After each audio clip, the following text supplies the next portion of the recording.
Hey, thanks for clicking on the video. I am going to explain to you today how drop spindle tie rods work for your split bus. Since I've got both the buses up in the air, we're going to crawl underneath there and hopefully demystify this crap for you. Just give me a second. Okay, so in order to understand how drop spindle tie rods work, you first need to understand how a stock setup looks. This is what a stock bus is going to look like if nobody's messed with it. So yours may not look exactly like this. The first things you want to look for over here on your driver's side, you have an adjustable tie rod. You can see that because you've got a clamp here. Otherwise, you might have two jam nuts. And on the passenger side, you're going to have a fixed tie rod. These tie rod ends are pressed on and crimped. They don't come off. It's fixed. This does not move.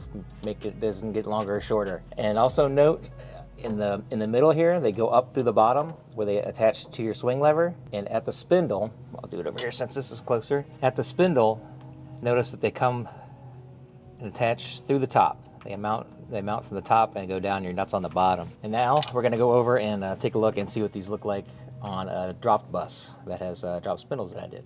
Okay, so now we're underneath my 62 double door panel with a narrow beam, drop spindles, blah, blah, blah.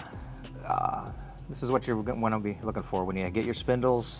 You're going to have to get tie rods as well. Notice on this one, the tie rods still mount from the bottom at the swing lever, okay? That's not going to change. This is just like stock. And you're going to have a stock tie rod end here also, right?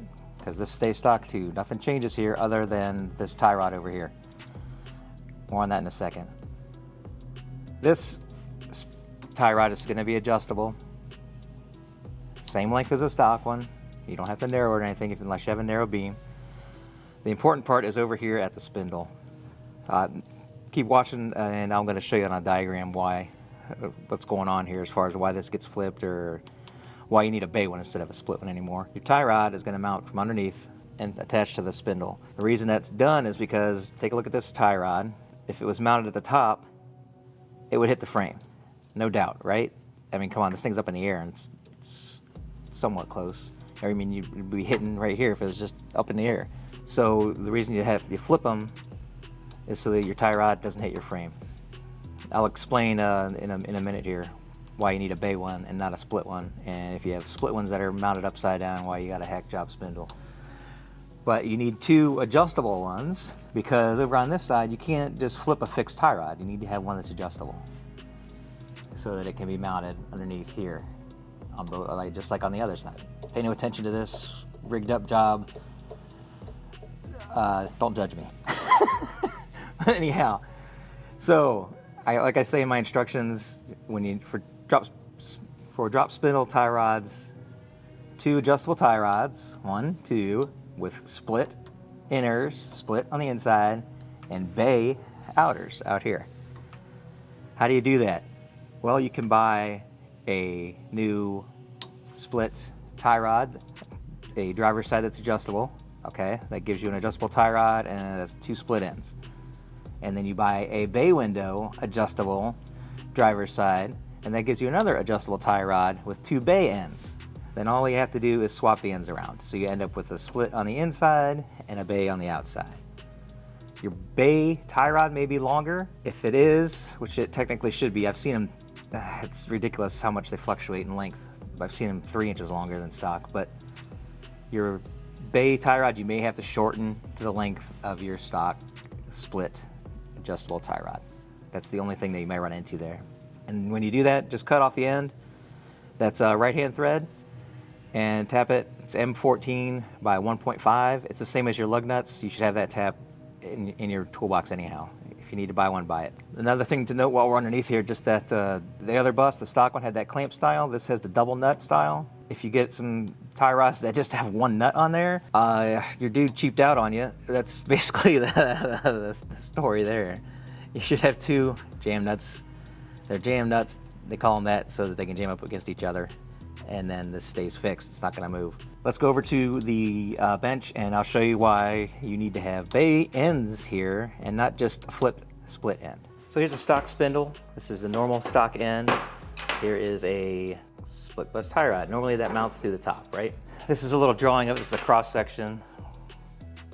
and sliced it right down the middle, right? So that we can see right through the middle of our tie rod hole. This is a stock split bus, so your tie rod would go in like this, right? Well, there's two ways to flip it. You can do it the hack job way, which is just ream it from the bottom so that you can use a split bus tie rod in. But here's the problem. You see up here, that V, that's the contact surface of that tie rod. If you ream it the same size, just from underneath, you lose half of that contact surface. There's absolutely zero reason to do this. It's just ridiculous. You still need to buy a reamer in order to ream it, right? And you're gonna be buying a new tie rod for the passenger side because the stock one is fixed.